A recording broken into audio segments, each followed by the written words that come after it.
Ce journal vous est présenté par Font des promotions de l'industrie. Votre partenaire privilégié pour la réussite de vos projets.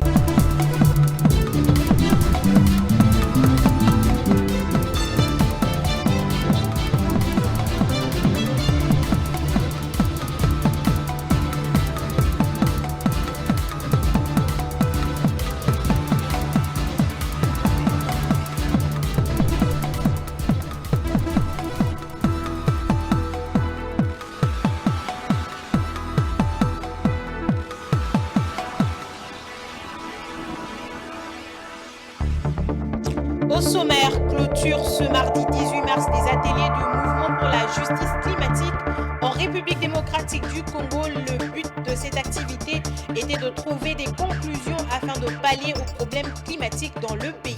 Rosie Chioyo nous en dit plus dans cette édition. Et puis la société civile congolaise n'est pas restée sans voix après le refus du groupe rebelle M23 AFC de dialoguer directement avec Kinshasa ce 18 mars 2025. Pour les uns, ils parlent d'une manœuvre de Kagame pour continuer à piller les richesses de la RDC, et pour les autres, seule la voie du dialogue pourrait être la solution. Vous suivrez également leurs réactions dans ce journal.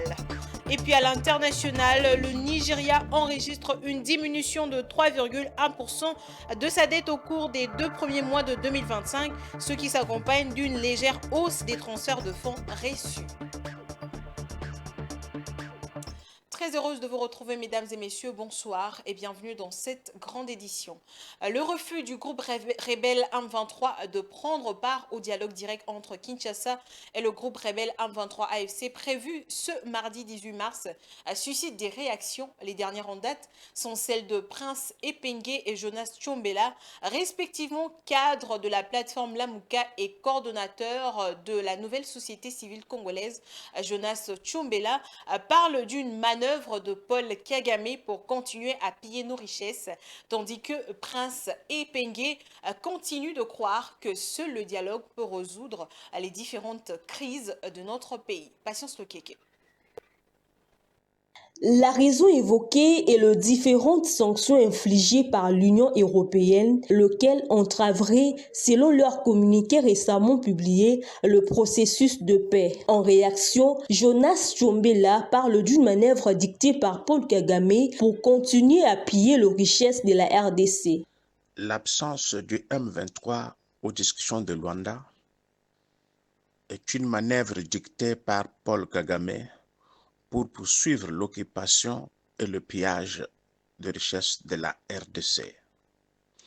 Une fois de plus, le mouvement terroriste M23, sous les ordres de Paul Kagame, a démontré son mépris pour les efforts de paix en refusant de participer aux discussions de Luanda.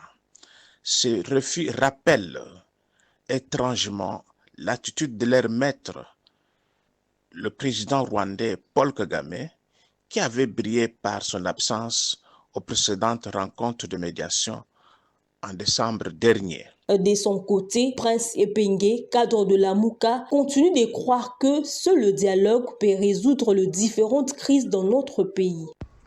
Nous continuons à croire que seul le dialogue va régler les trois crises qui endeuillent, affament et déchirent notre pays. Pour rappel, ce mardi devait avoir lieu un dialogue direct entre la RDC et le groupe rebelle du M23 après plusieurs refus du gouvernement congolais qui qualifie ces groupes de terroristes.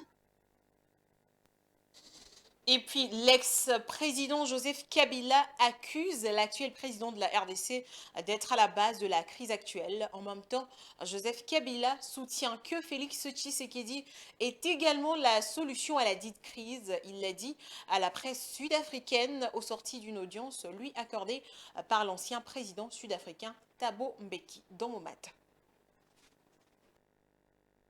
L'ancien président de la RDC, Joseph Kabila, a déclaré ce 18 mars que le président Tshisekedi est à la fois la cause et la solution du problème en RDC. Après une rencontre avec Thabo Mbeki, ex-président sud-africain, Kabila a évoqué la période 2002-2003 où la RDC avait surmonté une crise similaire grâce au retrait des forces armées et des groupes armés, une solution partielle selon lui à la crise actuelle. Considering the situation, the solution that we adopted way back in 2002, 2003, because back then we also had close to the same kind of situation, where you have a multitude of armed forces, various armed groups. Today what is new is that you now have mercenaries who've been employed by the government forces. Our attitude back then was to ask each and everyone to leave. Concernant les refus du M23 de participer aux négociations, Kabila a exprimé le doute sur leur motivation, précisant qu'ils n'étaient pas leurs partenaires. Il a également souligné que la crise en RDC nécessitait un dialogue interne entre Congolais sans se concentrer uniquement sur des acteurs extérieurs. I'm not the spokesman of the M23, so why did they not go to a meeting or not? I'm not very conversant with that. They definitely have their reasons, and you might have other channels to ask them that. But what was the third question? Enfin, sur un éventuel retour à la présidence, Joseph Kabila a réaffirmé son engagement pour la paix, se disant prêt à contribuer à la stabilité du pays. Il a souligné par ailleurs l'importance du rôle des voisins et de la communauté internationale, insistant sur la nécessité de restaurer une stabilité durable pour sortir des conflits récurrents. Et on parle de cette dernière sortie médiatique de l'ex-président Joseph Kabila avec notre intervenant de ce soir. Il s'agit de Domomat qui est déjà avec nous sur ce plateau. Bonsoir à vous. Bonsoir Madame Damani. Alors Domomat, comment expliquer les sorties médiatiques de plus en plus fréquentes de Joseph Kabila? Alors, il faut d'entrée des jeux souligner ou faire remarquer que pendant 18 ans de règne de l'ex-président Joseph Kabila, ces interviews sont à compter au bout du doigt et on retrouve des interviews comme ça accordées en cascade, pratiquement vers les derniers jours de son séjour à la présidence. C'est là qu'il va accorder plusieurs interviews aux grandes chaînes. Et curieusement, après la rupture des relations qu'il y avait entre le FCC et Cash, il n'a plus parlé, ça fait plus de 4 ans, et curieusement, en l'espace de 3 mois, Joseph Kabila vient d'accorder au moins 3 interviews. Bien sûr, la première c'était sous forme de tribune, et puis ça n'est suivi l'interview à une télévision namibienne, puis tout récemment aujourd'hui, cette interview aux médias sud-africains. Comment expliquer cela? Pour certains, pour une certaine opinion, on estime que, au vu de la situation que traverse actuellement le pays, peut-être que l'ex-président voudrait se repositionner dans le milieu politique, puisqu'il avait complètement disparu de la scène. Remarquez, il y a un temps, son parti, le PPRD, il a essayé de le restructurer, de replacer certains pions. C'est en vue justement de se positionner par rapport à la crise actuelle. Vous remarquez, tous les opposants, pratiquement tous les opposants, soutiennent la démarche de la CENCO et de l'ECC qui veut qu'il y ait un dialogue inclusif entre le Congolais, et même dans l'une de ses réponses aux questions, il va dans ce sens-là en parlant de ce qui s'est passé en 2002-2003. Et donc, pour certains, Kabila voudrait se repositionner, voudrait surtout peut-être anticiper les élections qui peuvent venir en 2028, ou tout simplement par rapport au dialogue qui se dessine peu à peu, même si ce n'est pas évident que tout cela va s'est passé comme tel. Vous l'avez dit, de Momat, Joseph Kabila a d'ailleurs proposé de revenir partiellement à la démarche qui a eu lieu en 2002-2003. Si elle est écoutée, n'est-ce pas qu'on risque de briser l'élan démocratique pour revenir au partage du pouvoir et même à l'élaboration d'une constitution taillée plutôt à l'avantage des belligérants, comme c'est le cas pour une certaine opinion de l'actuelle constitution? Alors, c'est vrai ce que vous dites, lorsque l'actuel président et son camp se sont lancés dans la campagne de la révision de la Constitution, ils ont effectivement évoqué cet aspect-là, disant que voilà, l'actuelle Constitution a été taillée sur mesure pour faire part belle aux belligérants. Voyez-vous, avec par exemple ce qui a été imaginé comme moyen de représentativité ou d'élection au niveau du Parlement et la composition du gouvernement, comment ça doit procéder. Et donc, on avait estimé que c'est justement le fruit de l'accord de Sun City. Et si on doit y revenir, effectivement, il y a cette peur-là que finalement, nous puissions revenir à la case de départ. Mais c'est vrai déjà qu'il y a certains opposants qui disent que voilà, le président, notamment Denis Sesanga, qui disent que le pacte républicain signé en 2002-2003 a déjà été brisé par l'actuel président. Et là, le président Joseph Kabila dit on peut partiellement revenir à 2002-2003. Qu'est-ce qui s'était passé en 2002-2003? C'était notamment les retraits des troupes étrangères de la RDC, les dialogues inclusifs avec tous les belligérants, puis le partage du pouvoir et la constitution d'une nouvelle constitution. Et Joseph Kabila également a effleuré dans son interview tout à l'heure, il a parlé de la Constitution. Et donc, tout naturellement, il y a ces risques-là que finalement, tout ce qui a été fait, les élections l'élan démocratique qui a été instauré, les différents cycles électoraux qui avaient démarré depuis 2006 jusqu'au très récemment en 2023, il y a effectivement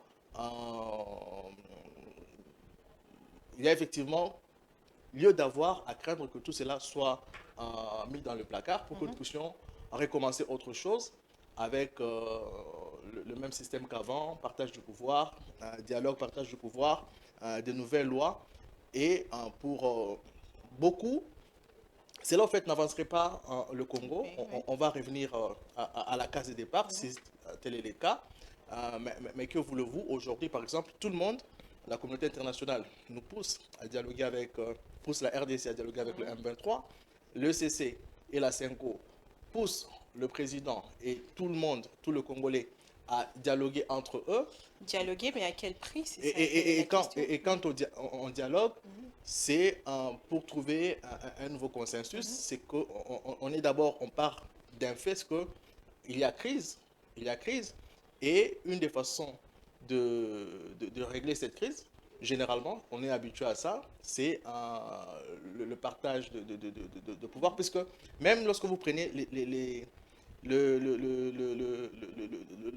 revendications de l'opposition, de l'actuelle opposition, qui veut également être associée aux négociations directes entre le gouvernement et le M23, il y a cette question-là de la CENI. Il y a la question de la CENI, la question de la Cour constitutionnelle, c'est-à-dire que chacun voudrait, comme ça se faisait avant, avoir un œil là-dessus, un œil à la CENI, un œil à la Cour constitutionnelle. Tout le monde voudrait que la justice soit réformée pour que,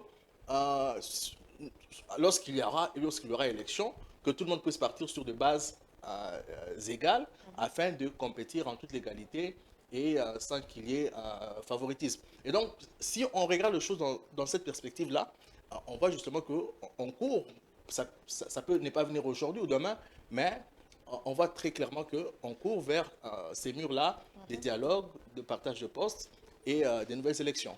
Voilà, merci à vous, Domomat, pour cette intervention. C'est moi qui vous remercie. Après le carnage de Goma, Bukavu à son tour compte ses morts, tués par des inconnus selon Amnesty International. Du 17 février au 13 mars 2025, la Croix-Rouge congolaise a recueilli 43 cadavres à Bukavu, dont 29 civils. Dans le Nord Kivu, au cours de la même période, la Croix-Rouge congolaise a ramassé 406 corps, dont 110 civils. Amnesty International dit avoir recueilli des témoignages et de nombreuses photos à des cadavres fréquemment retrouvés dans les quartiers de Bukavu, une ville de plus d'1 million d'habitants actuellement aux mains des M23. Et puis depuis l'invasion du M23 et de l'armée rwandaise en RDC, Kigali a exporté plus de 800 millions de dollars d'or illicite, notamment depuis les mines congolaises, désormais contrôlées par le M23, a affirmé Sacha Lesnev, conseiller principal de l'ONG américaine des Centrai. Il poursuit en invitant les États-Unis et le Royaume-Uni de suivre l'exemple européen et sanctionner les négociants en ordre de conflit, tandis que les banques et les bijoutiers devraient signaler l'or exporté par le Rwanda, y compris celui destiné aux Émirats arabes unis, dit Sacha Lesnev. Autre chose, au cours de sa visite à Kikwit, dans la province du Kwilu, dans le cadre de la campagne congolaise Congolais Téléma, la chef du gouvernement, Judith Souminois, a réalisé une double action. Après avoir animé un meeting populaire, elle a procédé à l'inspection des travaux de construction des diverses infrastructures financées par le gouvernement. Rachel Misenga. Pour la première ministre, le gouvernement est pleinement engagé à mettre fin à la guerre tout en répondant aux besoins socio-économiques de la population congolaise. Après son meeting de sensibilisation dans le cadre de la campagne Congolais Téléma, Judith Souminois a visité plusieurs infrastructures financées par son gouvernement, à commencer par l'hôpital militaire régional de Kikwit, actuellement en réhabilitation. Nous avons visité l'hôpital militaire. Il y a eu des instructions qui ont été données pour qu'on puisse réhabiliter l'hôpital, faire une maternité, aussi un centre d'hospitalisation. Et donc là, les travaux sont en train d'avancer. Normalement, d'ici, je pense, 3-4 mois, la maternité déjà au moins devrait être terminée. Elle a ensuite inspecté les bâtiments en construction à l'état-major de la 11e région militaire, puis s'est rendue sur la route Kanzombi, une voie clé pour l'économie de la commune de Lukemi à Kikwit. Cette route, en mauvais état depuis près de 10 ans et coupée par une érosion dans les quartiers de Kanzombi, était jadis utilisée pour le passage de produits agricoles. Je félicite le maire de Kikwit parce qu'il a déjà commencé à faire des travaux pour pouvoir enfouir les trous qui se sont formés à cause de l'érosion. Maintenant, il va falloir qu'on discute à Kinshasa pour voir comment on peut trouver le financement approprié pour pouvoir réhabiliter cette route, parce que ça va permettre en fait de relier toute une partie de la population de Kikwit. Tout ce coin, c'est plus ou moins 30% de la population qui est aujourd'hui un peu coupée du reste de la ville. Elle a également confirmé que le courant produit par les barrages de Kakobola sera définitivement lancé cette année après des essais expérimentaux réalisés en août 2024. En même temps, je pense que vous avez pu voir les pylônes d'électricité qui permettent de voir que Kakobola a été réhabilité et que maintenant les instructions ont été données pour qu'on puisse connecter les ménages de Kikwit à l'électricité. Sur le même chapitre, Judith Souminois a promis de suivre activement le projet d'électrification de Kikwit, Idiofa et Boulungu.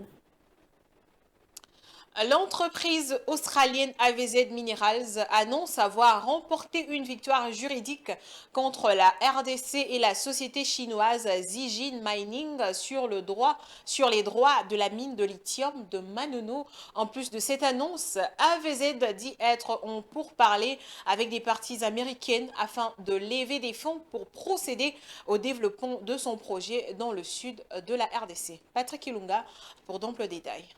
Selon l'agence anglaise Reuters, la Cour internationale d'arbitrage de la Chambre de commerce internationale a ordonné à la RDC de payer une pénalité de 39,1 millions d'euros, soit 42 millions de dollars, pour ne pas s'être conformé à des ordonnances antérieures lui enjoignant de cesser toute action mettant fin à sa co-entreprise avec AVZ.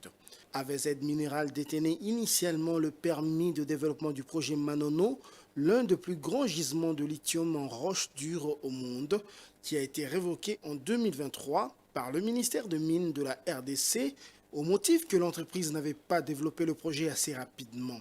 Les droits ont ensuite été accordés à une unité de la société chinoise Zijin Mining, ce qui a incité AVZ Mineral à demander réparation auprès de la Cour internationale d'arbitrage de la Chambre du commerce international. AVZ Mineral, dont les actions ont été suspendues en mai 2022 et radiées de la cote 2 ans plus tard en raison du litige, a déclaré qu'elle envisagerait de prendre des mesures pour récupérer la pénalité. La société australienne a également déclaré qu'elle avait entamé des discussions avec plusieurs parties basées aux États-Unis d'Amérique afin de lever les fonds pour le projet Manono.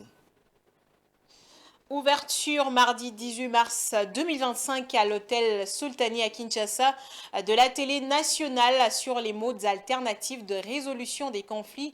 Cet atelier de 2 jours est organisé par RCN Justice et Démocratie en collaboration étroite avec l'ONG Avocats sans frontières, 2 organisations internationales membres du consortium des ONGI qui concourent conjointement aux modes alternatifs de résolution des conflits et avec le ministère de la Justice dans le cadre du programme d'appui à la réforme de la justice avec le soutien de l'Union européenne et de la coopération belge.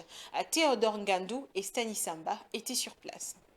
Ces assises de 2 jours sont organisées dans l'objectif principal d'offrir aux justiciables des alternatives efficaces de résolution des litiges, respectueuses de droits, de la dignité humaine et de l'égalité de genre en République démocratique du Congo. Il sera spécifiquement question d'assurer un cadre constructif de partage de bonnes pratiques, de modes alternatifs de résolution des conflits, marques, entre acteurs judiciaires et non judiciaires, ainsi que ceux de la société civile et des autorités traditionnelles et coutumières. Ces travaux connaissent la participation de 80 personnes, en l'occurrence des acteurs de la société civile, des autorités traditionnelles et coutumières, venus des différentes provinces où les marques sont mises en œuvre, les acteurs judiciaires au niveau national et ceux venus de provinces du Kasaï, de l'Ituri, de l'Équateur, du Congo central et du Nord Kivu.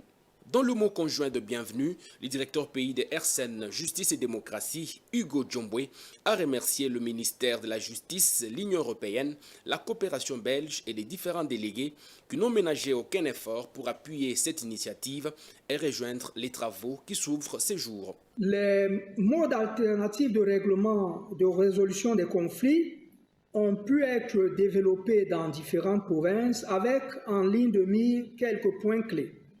Les modes de règlement de conflits devaient être proches des populations, devaient permettre de trouver des solutions dans un court délai. Pour sa part, Dominique Kamwandou, coordinateur technique et stratégique de ASEF, s'est quant à lui étendu sur les différents objectifs de cet atelier qui constitue, selon lui, un moment important d'échange d'expériences sur le mode alternatif de résolution de conflits. La justice ici est entendue non pas comme une institution, non pas non plus comme l'exercice d'un pouvoir régalien, mais comme une action qui consiste en la régulation des relations dans la société, permettant ainsi aux populations de recouvrer leurs droits. Les représentants du Conseil supérieur de la magistrature, le colonel Joseph Lingwema, a salué cette initiative portée par ASEF et RCN Justice et Démocratie, qui sont de partenaires techniques et financiers importants du Conseil supérieur de la magistrature. Myriam Kaldé, chargée de la justice et droits humains, qui a pris la parole au nom de la délégation de l'Union européenne, a rappelé l'engagement de l'Union européenne dans le processus de la réforme de la justice en République démocratique du Congo, tout en relevant l'importance de marque au pays. L'Union européenne, depuis plus de 20 ans, s'engage aux côtés des acteurs, des autorités nationales, à pouvoir avoir des mécanismes qui soient les plus pérennes, les plus efficaces, au service, encore une fois, d'une seule chose, c'est les justiciables, et tous les justiciables. Dans son mot d'ouverture de travaux, le conseiller Ngwanda Adjuba Wikler, représentant personnel du ministre d'État en charge de la justice, a salué la tenue de ces assises tout en soulignant que le ministre d'État suit de près les différents travaux réalisés dans les cadres de modes alternatifs de résolution de conflits et s'attend à de bons résultats. Actuellement, on envisage les marques dans une dimension beaucoup plus large pour répondre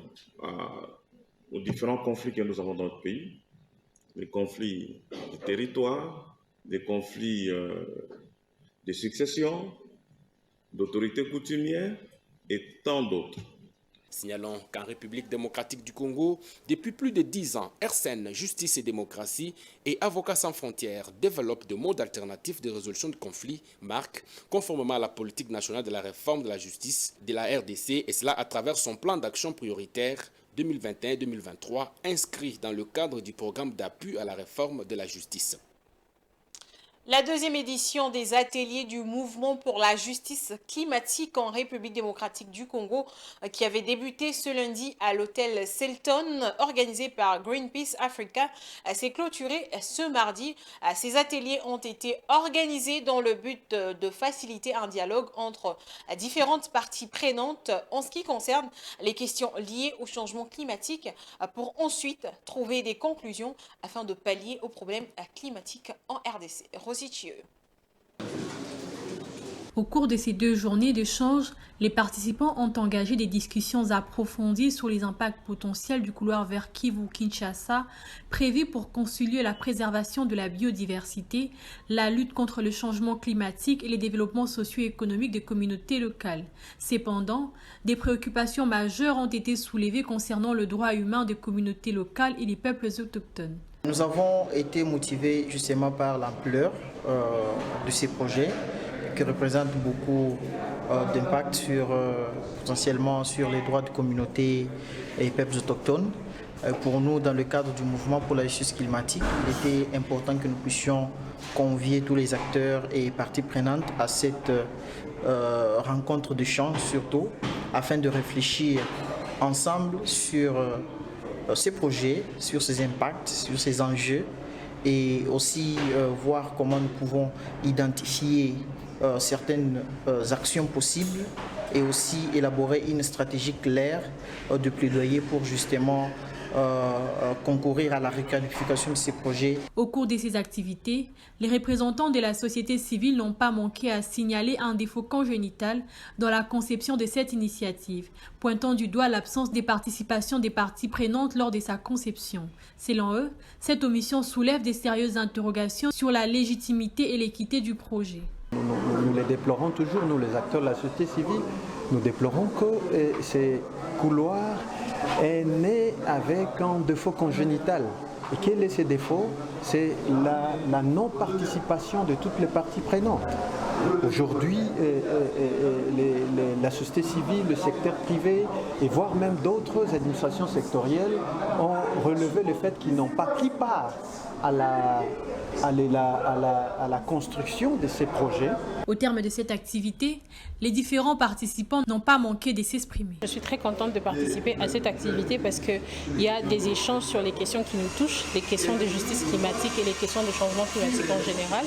Nous avons l'opportunité de bénéficier de l'expérience de ceux qui sont venus 20 ans, 30 ans avant nous, et ça nous permet à nous jeunes de nous positionner par rapport à ces questions-là. Je félicite les organisateurs, principalement Greenpeace, pour nous avoir associés dans cette activité louable et qui a rassemblé plusieurs organisations où on a eu à échanger sur des questions très importantes, la question du bassin du Congo et puis la question du couloir vert associé avec les autres actions, par exemple la question des hydrocarbures. Ces 2 jours d'atelier ont ainsi servi de plateforme pour évoquer les inquiétudes et les aspirations des acteurs concernés, ouvrant la voie à un dialogue nécessaire sur l'avenir environnemental de la République démocratique du Congo, mais aussi de mettre en place des activités à organiser pour pouvoir sensibiliser les populations locales face à ce sujet. Parlons sport à présent, en prélude des rencontres RDC contre Soudan du Sud et Mauritanie contre RDC, comptant pour les 5e et 6e journées des éliminatoires du Mondial 2026. Didier Boudimbou a réuni toutes les structures de soutien aux Léopards. Le ministre de Sport les a sensibilisés pour la bonne marche de ces 2 rencontres. Blaise Kouzola.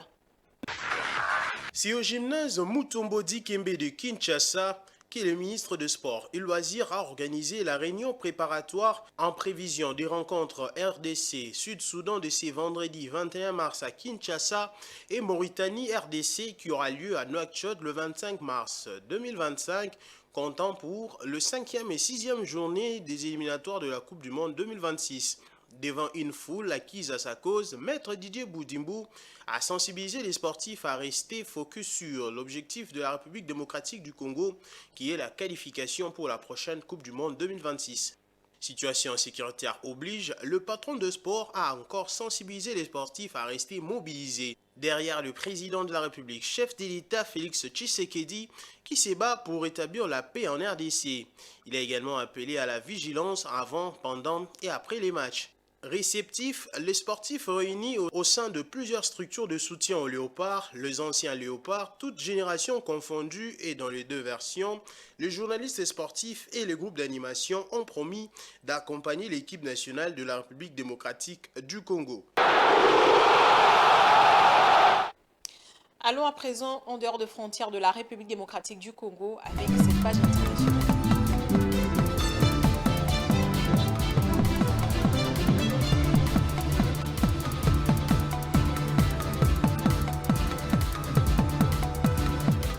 Le Nigeria a consacré 817,41 millions de dollars au service de sa dette au cours des 2 premiers mois de 2025, une diminution de 3,1% par rapport à l'année précédente, selon les dernières données de la Banque centrale du Nigeria. Cette baisse de paiement s'accompagne d'une légère hausse des transferts de fonds reçus, suggérant une dynamique favorable des flux financiers internationaux vers le pays. Francine Noukeba. Le vendredi 14 mars dernier, les contrats à terme sur les cacao pour la livraison en main sur les marchés IC ont clôturé à 7 867 $ la tonne. Il s'agit de la première fois depuis 4 mois que les prix passent sous la barre de 800 000 $, atteignant ainsi leur plus bas niveau depuis le début de l'année 2025. Cette nouvelle chute des prix sur la place boursière durant la semaine dernière s'explique notamment par l'amélioration de la disponibilité des stocks physiques, notamment au niveau des ports américains. Après avoir atteint leur plus bas depuis 21 ans en janvier dernier, les stocks de cacao certifiés par l'IC et détenus dans les ports américains ont rebondi et ont atteint 1,64 million de sacs le 13 mars, soit les volumes les plus élevés depuis plus de 3 mois. À cela s'ajoutent les récentes prévisions optimistes pour la production au niveau du bassin cacaoé ouest africain. Ces différents facteurs s'inscrivent dans un contexte global où les marchés mondiaux de cacao devraient connaître un surplus de 142 000 tonnes en 2024-2025, mettant fin à 3 ans consécutifs de déficit. Ceci grâce à une hausse de la production mondiale de 7,8% à 4 millions de tonnes, portée par la reprise de la production au Ghana et en Côte d'Ivoire. Plus largement, si en 2024, les prix ont pu remonter malgré les chutes similaires et répétées, plusieurs analystes indiquent que les perspectives d'une nouvelle envolée seront plus modérées dans les prochains mois. Avec la baisse anticipée de la consommation des produits chocolatés, certains estiment que les prix pourraient, dans les meilleurs des cas, être portés par des éventuelles inquiétudes liées à la campagne intermédiaire d'avril à septembre. Place à présent à la revue de presse dans une sélection et commentaires de Dans mon mat.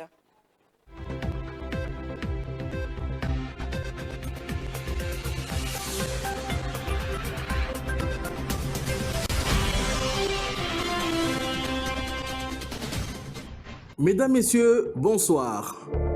La référence plus ouvre cette revue avec un titre percutant. L'Union européenne sanctionne des officiers rwandais et des cadres du M23. Le 17 mars 2025, le ministre des Affaires étrangères de l'Union européenne ont adopté des sanctions contre des personnalités congolaises et rwandaises impliquées dans les conflits du Kivu, notamment des membres de la Rwanda Defense Force, RDF, et du M23, un groupe rebelle soutenu par le Rwanda. Ces sanctions, qui incluent des interdictions de voyage et des gels d'avoirs, envoient, selon Info 27, un message fort contre les trafics illégaux de minerais et l'agression à RDC. La raffinerie d'or de Gasabo à Kigali a aussi été ajoutée à la liste, une société impliquée dans l'exploitation minière sous le contrôle de groupes armés dans la région. La consoeur conclut, l'image du Rwanda comme acteur prétendant soutenir la paix vole en éclats. L'impunité touche à sa fin un nouvel équilibre s'impose et cette fois, la RDC dicte le tempo. Le journal qui s'intéresse à l'aspect diplomatique du conflit révèle que le gouvernement congolais avait posé 3 conditions strictes pour ouvrir des négociations directes avec le M23, à savoir l'exclusion à la table des discussions des condamnés par la justice, un cessez-le-feu sans ambiguïté et le retrait des forces rwandaises et des combattants M23 des zones occupées sous le contrôle de la MONUSCO. Sama Lukonde, dans Géopolis Hebdo, souligne l'inflexibilité de Kinshasa face aux incursions rwandaises. Aux ennemis de notre pays, nous disons que nous ne plierons ni ne céderons jamais, avait déclaré le président de la Chambre basse du Parlement lors de l'ouverture de la session parlementaire du 15 mars dernier. Il en avait profité pour mettre en garde contre toute négociation sur la souveraineté territoriale du Congo. Nous ne négocierons jamais la souveraineté territoriale de notre pays, avait-il conclu. Cependant, dans un édito publié par La Prospérité, le professeur Antoine Roger Lokongo soulève des questions essentielles sur la stratégie des dialogues de Kinshasa. Il critique le discours officiel qui autrefois affirmait qu'il ne serait jamais question de négocier avec le M23 et s'interroge sur l'efficacité des démarches diplomatiques actuelles. Il va plus loin en pointant l'échec des actions militaires et la situation désastreuse sur le terrain. Le retrait stratégique après chaque attaque pour organiser une contre-offensive qui ne vient jamais, dénonce-t-il. Pour le Congo, ces manques de fermeté pourraient entraîner des concessions irréparables sur la souveraineté du pays. La solution passe, selon lui, par le renouement avec la vision lumumbiste-kabiliste qui demeure incontournable pour le salut du Congo. En parallèle, Forum de Zas clôt cette revue en abordant une question domestique qui suscite l'inquiétude des Congolais, à savoir la carte d'identité biométrique. Le tabloïd rapporte qu'une année après la remise officielle de la carte au président Tshisekedi, l'Office national pour l'identification de la population, ONIP en sigle, reste silencieux, plongeant les citoyens dans l'incertitude. De nombreux Congolais, privés de pièces d'identité essentielles, se retrouvent dans une situation difficile, notamment pour accéder aux services bancaires. Cette absence de communication soulève des interrogations sur la gestion de cet organisme, remettant en cause la vision d'un gouvernement à même de satisfaire les attentes fondamentales de ses citoyens. Ainsi s'éclôt cette revue de presse. Au revoir et à la prochaine.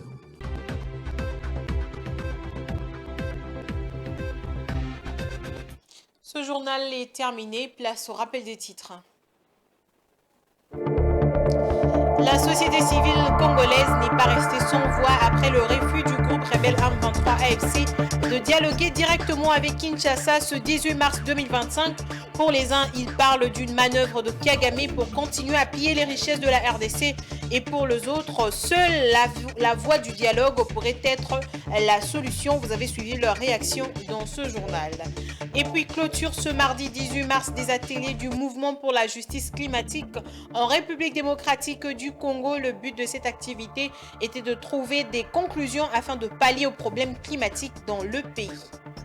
À l'international, le Nigeria enregistre une diminution de 3,1% de sa dette au cours des deux premiers mois de 2025, à ce qui s'accompagne d'une légère hausse des transferts de fonds reçus. C'est la fin de ce journal, mesdames et messieurs. Merci à vous d'avoir suivi. Bon suite de programme sur votre chaîne Géopolis Télévision. Au revoir.